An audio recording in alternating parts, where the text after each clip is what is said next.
近8個口罩男衝擊金鐘示威人士據點，有知情人士爆料，今次事件嘅幕後推手原來係佢。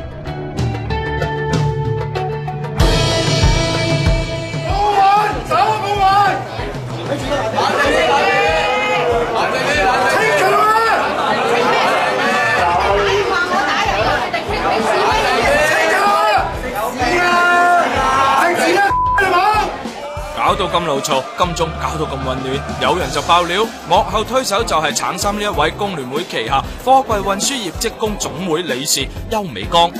尋晚佢就向貨櫃車司機發放信息，內容就係隨計反佔中，聽日1點金鐘地鐵內閘口 A 出口等，仲話遮打花園要狂風掃落葉。邱美剛係工聯會同愛港組織之間嘅橋樑，喺一系列愛港行動當中都係鐵腳。尋日李思嫣率領200人落旺角示威，都有邱美剛份㗎。